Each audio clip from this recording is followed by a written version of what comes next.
Okie dokes. Thanks for coming down, everybody. Race number 13 of the V8 Supercar Championship press conference time at the ITM 500 Auckland. And a special welcome to Scott McLaughlin's Nana down here in the front row. Right here, she's going to ask tough questions. We'll give her the next questions. Microphone will be heading her way. We have joining us Mark Winterbottom from Ford Performance Racing, Pepsi Max crew. First position today. Valvoline GRM, Scott McLaughlin second place today, and Chaz Mostert joining us after another podium, third place for him. So both Pepsi Max cars on the podium. Firstly, Frosty, you are now holding the Jason Richards and Peter Brock Memorial Trophies. What does that feel like? Yeah, I didn't think about that, but that's amazing. You know, this one in particular is very special, and you know, he was an amazing guy, and you know, to win it is very special. So yeah, I'm holding this one, and the workshop's got the Peter Brock Trophy on display, so it's pretty cool. But I didn't even think about that. That's just I'm just rapt to win this and honoured to win it.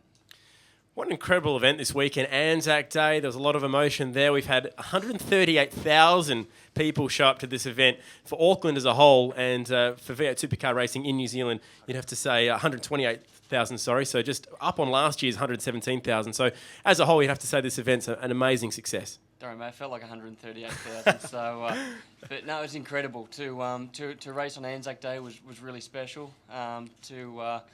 To obviously see the crowd. Friday felt like a Sunday, which you know, normally the crowd figures are down on a Friday. So that was awesome to race then. Race 3 days, and actually, you know, if you're a fan, you'd love it. It was an amazing weekend. I think that the limited track time in practice really made the teams work hard, and people got more racing. So.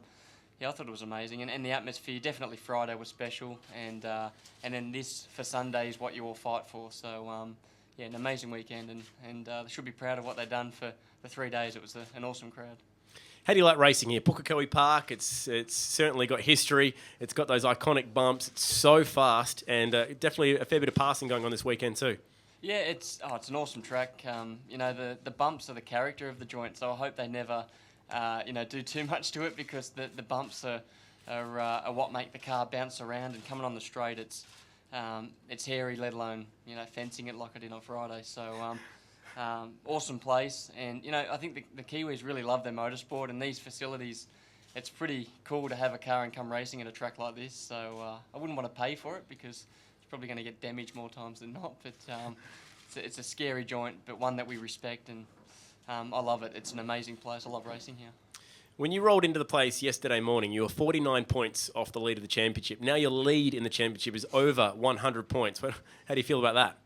Yeah, I wanted to lead, you know, leaving Sunday. I hate you're leading Saturday night and then someone takes it back off you Sunday, because that we now got 2 weeks to sort of enjoy it, where you only had one night you know, to enjoy it. So it's awesome to come away with the lead, and you know, Triple Eight are having a rough run, which is surprising, because yeah, obviously Van Gisbergen in the same car. There might be, although they're customer cars, they may be a little bit different, but he's actually going quite well. So it's interesting, but yeah, rap that they had a bad weekend, and normally we don't capitalise on it when they have a bad one. They've had two, and we've outscored everyone both times. So yeah, we're getting it right at the right time, and hopefully we maintain it. And it's good, obviously, Chaz and Dave as well. We've got more cars as a team up there, and the more we have up there, the more we take points off them and everyone else. So it's all working quite well. Good weekend for Ford. And I'll throw this one to you, actually. It's the FG Falcon is now the most successful Ford Falcon in the history of V8 Supercars as well. How have the years been in the FG? Yeah, it's been good. It could have a little tweak up, I think, a little bit more or less drag. I think we could almost hit you in the back, and your spoiler almost hit me in the head. It's hanging that far over the back, it's like a little sports sedan. So maybe we can tweak the Falcon up a little bit before it goes into history. But it's a good car, very good car. Good weekend for Ford, not a bad weekend for Volvo. A couple of podiums. We'll take it over to Scott. A chance to race in front of your home crowd, a chance to race in front of your family. Did you make them proud this weekend? Yeah, I think I did. I think it's been a fantastic weekend as a whole to have 128,000 people come out here, and for Auckland it's been amazing. They've really come out and supported us, and you can't thank them enough. The crowd has been absolutely incredible, and for us Kiwi drivers, not only myself but also Shane and Fabian, it's been just awesome just to have, and it's probably one of the best feelings you've ever had. You come across the top, you finish in second by like 100 seconds, and you're still getting a massive cheer. So it's pretty awesome. Talk us through that mid-race battle. A bit of foxing going on. The two of you ended up pitting at the same time, and unfortunately, it was you who were second out of pit lane. Yeah, that's what happens. It was a pretty good battle up until then, and I thought we might actually edge ahead of Frosty because we probably took on a little bit more fuel at the first stop. But yeah, he got me, and then it was just basically I sort of caught him up in the first lap and the first couple of stints, and then first couple of laps of the last stint, and I just never really had it. I think our car was set up for a first stint. We didn't really compensate for the track gripping up, so come back here next year, we'll have a bit of thinking to do, but we've got a direction. How close is Volvo to claiming that maiden win? I think we're pretty close. I mean, obviously no one counts the Australian Grand Prix, but we're close. We're poling it. We're there or thereabouts. We just need to sort our chassis out, and it's a lot better compared to yesterday on tyres. So yeah, hopefully we just keep consistent. At the end of the day, it'll come one day. But it's pretty cool to be on the podium in our first season. If you could have just held on to the race lead just now, you would have been taking home that trophy by a point. How does the Jason Richards trophy? How do you feel about that? I'm gutted now. I wish I held on.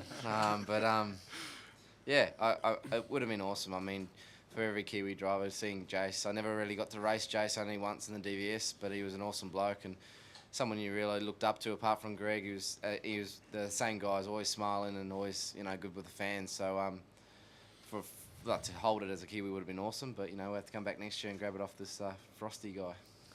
Pretty rare opportunity to have Nan here at a press conference with you. What do you got a message for Nan? Oh, thanks for coming, Nan. Nah, don't ask me a question because I know what it's like going to be. You're just going to hit me hard, I'm telling you. Good job this weekend. Looking forward to seeing the Volvo in Perth. Chaz Mostert, we've got the two youngest guys in V8 supercars sitting with us right now, and Chaz, you have to say that's a pretty big shot in the arm for the next generation, hey? Yeah, it's a bit of a sandwich, really. We've got a nice bit of meat in the middle and a nice couple of buns on the outside here, so jeez, we're going to go with tasty this, sandwich. It's fantastic. It's me and Scotty been racing for each other with each other for the last couple of years, and for us both to get this chance in supercars and making our, stamp in supercars is fantastic.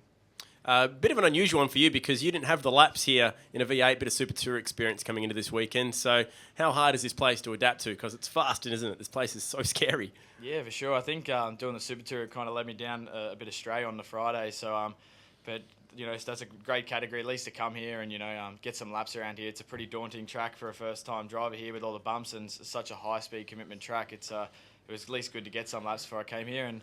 Yeah, I think I adapted pretty good towards the end of the weekend. We weren't quite on Frosty pace, but we're definitely good for Podium. You were involved in a pretty controversial moment on the Friday with David Wall in that accident.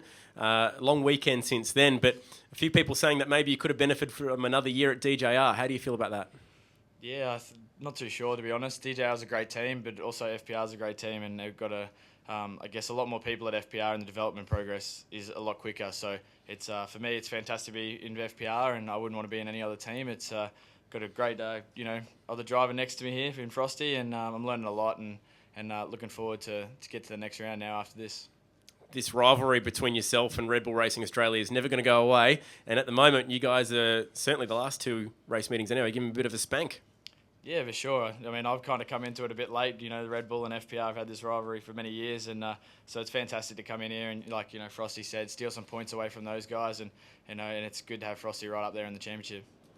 All right, good on you guys. We'll send it down to the floor. Scott's Nan. Go on, Nan. What are we having for dinner, Nan? No. No. Oh, damn. No. Frosty, the car that's not supposed to be quick is pretty quick, but I believe you've got some bits and pieces on the way. I mean, how much improvement is left in it, and what sort of car are we going to have in a couple of races' time?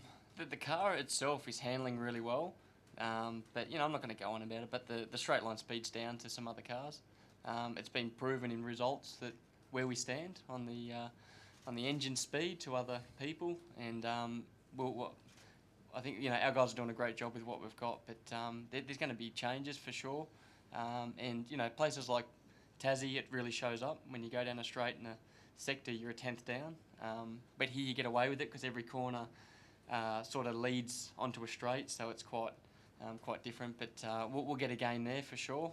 But little bits in the car will also improve it as well. But yeah, that's, when you're talking a 10th covering 10 cars and you're deficient a 10th down one straight at Tassie, you do the math, you sort of need to fix one area. So we're getting away with it, but I'm sure it'll change. What upgrades have you got coming and when are they coming?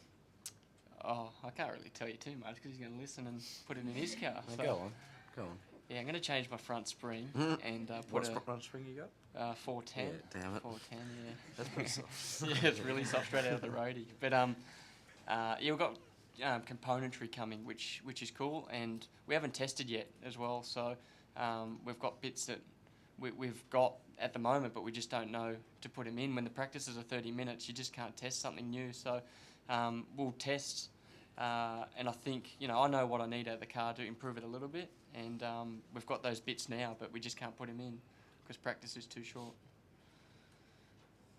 Yeah, but you're not going to get a new aero package, are you?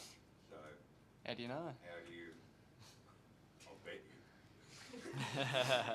No, so if you had, We might release them on day mid-year, those- folks. yeah. Who knows? next year, those detail improvements though are not going to overcome the perceived problem you perceive with straight line, is it? Well, it's pretty obvious. Everyone's talking about it, so it's pretty obvious. But that's not my job. My job's to do what drive the car, and other people are chatting about it. So, but I'm not going to go on about it because we're all doing a good job. You're not taking away from Scott. You're not taking away from other people. So there's people who are talking about it, and hopefully, it comes out. It's hard when you're leading by 100 points because, but all you have to do is look at the numbers and the data, and it works out. What are your prospects in Perth at Barbagallo? You go again, yeah. You try, go to a track and try again. I think our tyre life's quite strong, high degradation there, so should work quite well. But it's in quali that's quite tough because you're covering so many cars by such a small margin, and there's 6 corners or 7 corners, whatever you call it, and one of them's a very long straight that goes down the back. But we're competitive to most. It's just a couple of cars that we need to improve on.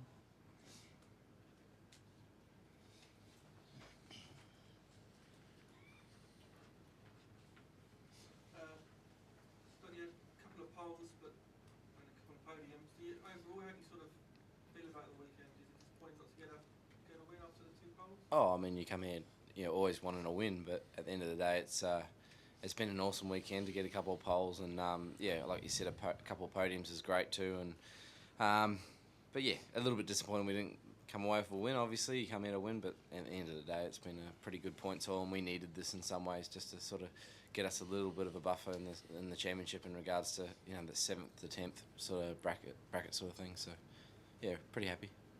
When what happened to Tim before it started, how did that sort of make it easier for you that you knew you'd be able to get to that first corner through? Yeah, I knew I'd sort of have a buffer. I just had to get off the line sort of reasonably, and I was lucky there in some ways. I probably got my best start of the weekend anyway, which was handy, but it would have been good. It's always good to see how you go, how you fare against someone on the outside, but it made it a lot easier for me. Cool. Quick rundown of the points. Mark Winterbottom is on top, 941. Craig Lowndes is second, 834, so big distance there. Fabian Coulthard third, 824. James Courtney in 4th position right now on 781. Shane Van Gisbergen wraps up the 5 on 777. Bit further down the order, Scott McLaughlin in 7th. And a good weekend for Chaz Mostert, now up into 15th in the points. I think everyone can agree that Pukekohe's a world-class venue. Auckland's been a great host city. Looking forward to enjoying the host city tonight. Thanks for coming down, everybody.